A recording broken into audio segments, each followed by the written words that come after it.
connecting dengan persoalan-persoalan kesehatan.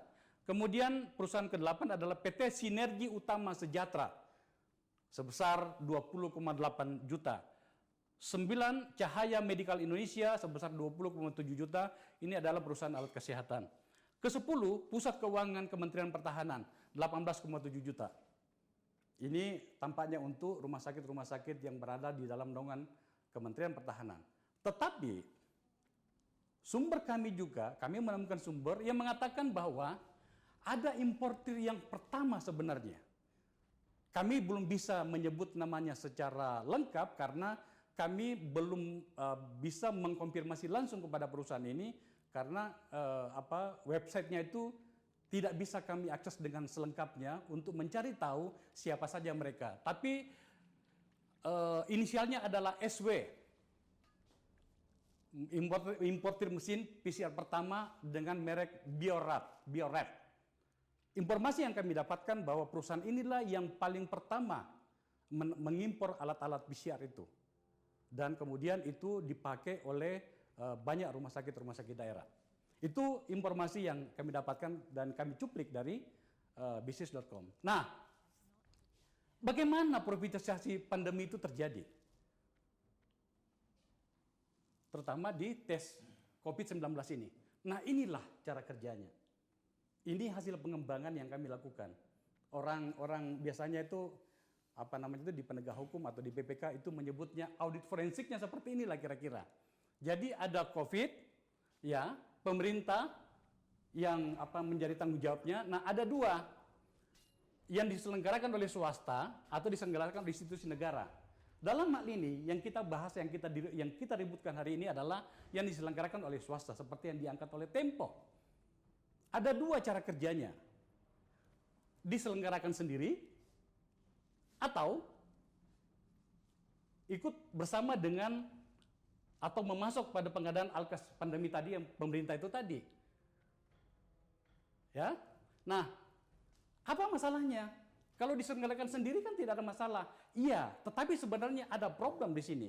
Kenapa? Problemnya adalah karena ini berhubungan dengan regulasi yang mana mengatur masyarakat dalam hal penggunaan segala yang diadakan itu tadi. Makanya kemudian kami menyebutnya bahwa ada wilayah kritikal pada wilayah ini. Pertama adalah regulasi harga, yang kedua adalah regulasi syarat penggunaan masyarakat. Nah, itu tadi yang berisikonya di sini. Oke, mereka mengadakan sendiri, tetapi kan kemudian ada yang mengaturnya soal bagaimana penggunaannya. Regulasi itu ditetapkan oleh pemerintah. Oke? Nah, kemudian ketika pada wilayah swasta tadi untuk memasuk pengadaan alkes ini, ada wilayah krusial juga di situ bernama harga pengadaannya dan kemudian proses pengadaannya seperti apa. Ini wilayah-wilayah yang sangat berisiko. Maka banyak pertanyaan di sini sebenarnya. Nanti juga saya rasa Mas Kris juga akan berbicara soal ini. Ini kan problemnya di sini. Ya, bagaimana tentang regulasi harga dari pemerintah. Kemudian bagaimana regulasi syarat penggunaan masyarakat. Contoh misalnya, memang swasta untuk menyelenggarakan sendiri, oke. Ya kan? Tetapi kalau seandainya tidak ada aturan dari pemerintah, maka sebenarnya kita tidak perlu meributkan itu. Tapi kan ada regulasi dari pemerintah yang mengatur, misalnya mau terbang. Ada syarat untuk naik terbang ke sana, naik pesawat, terbang ke sebuah tempat, harus menggunakan PCR. Artinya apa? Swasta yang menyelenggarakan sendiri, ya memang pada wilayah ini adalah bisnis. Tetapi kemudian ada tata aturan yang kemudian ada semacam unsur keharusan. Kalau kita tidak mau menyebutnya unsur paksaan kepada orang untuk menggunakannya. Nah, disinilah sebenarnya wilayah yang kritikalnya. Belum lagi bagaimana harga pengadaannya. Benar nggak harga pengadaannya? Problem-problem ini yang kemudian yang menjadi muncul, ya. Nah, ini adalah bagan-bagannya mengatakan bahwa kalau pengadaan akses pandemi itu digunakan oleh pemerintah daerah dan pemerintah pusat menggunakan APBN.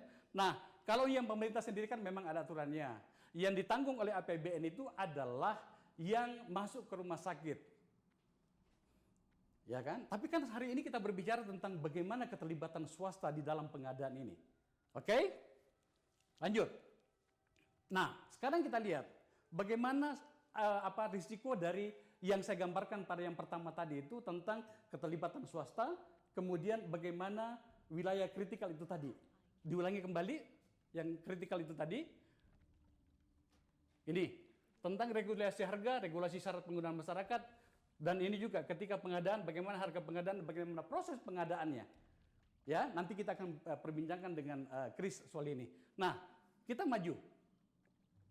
Kita lihat bagaimana tadi problem itu tadi kemudian bekerja atau diberlakukan atau terjadi di dalam proses kita menghadapi pandemi itu. Oke? Kita lihat. Pandemi mulai mulai terasa, mulai masuk ke kita dan mulai dirasakan itu pada awal-awal tahun 2020, awal 2020 ya. Dan kemudian yang paling tinggi itu ketika mulai ada yang kita kenal dengan PCR itu mulai pada bulan April. Ya, harganya pada saat itu 2,5 sampai 3 juta. Pada saat itu di dalam back memori saya pada masa ini itu bisa wajar sajalah. Kenapa? Karena pada saat itu memang sangat terbatas pilihannya. Sangat terbatas pilihannya. Meskipun sebenarnya ini bukanlah sesuatu yang terlalu rumit sebenarnya. Kenapa? Karena dunia punya pengalaman. Apa itu? Pada saat yang namanya flu burung. Ada banyak teknologi yang sudah berkembang di luar sana. Contoh, di Amerika pada saat itu sebenarnya sudah ada 64 perusahaan yang telah menyiapkan diri secara teknologi untuk bagaimana mengetes atau teknologi bagaimana untuk memahami tentang seseorang apakah terinfeksi atau tidak. Meskipun pada saat itu baru ada dua perusahaan di Amerika yang mendapatkan persetujuan dari FDA. Pertama itu adalah perusahaan bernama Expert Express. Yang kedua adalah ID No COVID. Itu adalah dua perusahaan yang sudah mendapatkan izin dari FDA Amerika. Tapi sebenarnya sudah ada 64 perusahaan di Amerika pada saat itu. Jadi tinggal waktu saja. Yang ingin saya katakan adalah sebenarnya yang namanya untuk teknologi ini pada saat itu bukan lagi sesuatu yang rumit-rumit amat. Karena seperti yang saya katakan tadi pada bagian awal, kita sudah pernah atau dunia pernah menghadapi yang namanya flu burung. Dan itulah kemudian mereka mengembangkannya. Oke, kita kembali ke sini. Ini kurva harga, ini kurva waktu. Oke, nah kita lihat. Pada April, itu pada saat itu harga di pasaran adalah 3 juta. Ya, 3 juta. Ya wajar, namanya barang susah. Namanya kalau barang susah itu bisa harga berapa saja. Kita pahami, tadi sudah saya jelaskan. Nah, dalam perjalanannya kemudian kita melakukan konsolidasi, sudah mulai menemukan bentuk. Kemudian pemerintah menunjukkan diri dengan sebuah surat edaran. Ini menyangkut dengan harga PCR ya.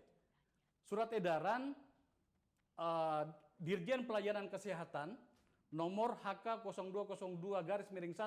0202-3713-3713-2020 tentang batas tarif tertinggi pemeriksaan PCR. Harga 900.000. Harga 900.000. Ya.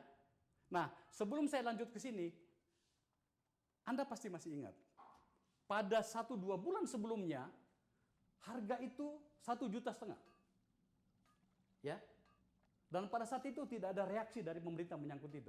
Karena ini sudah melewati ini langsung pada bulan Oktober. Pada bulan Oktober 2020. Oke? Kemudian turun pada bulan Agustus 2021 keluar lagi surat edaran tentang batas tarif tertinggi pemeriksaan PCR, harga sudah turun menjadi 450.000. Oke? Kita ingat sekarang Oktober 2021 semakin turun. Apa problem di sini sebenarnya? Kami melakukan investigasi sebenarnya bahwa pada bulan Agustus tahun 2020 sebenarnya harga sudah bisa kita tetapkan 500.000 sampai 600.000. Pada saat itu harga di masyarakat itu 1,5 juta, Pak Kris. Pada saat itu. Saya mendapatkan sumber sebenarnya ya Pak ya. Pada masa ini sebenarnya ada satu pihak yang menawarkan kepada pemerintah. bahwa sudah ada sebuah produk teknologi dari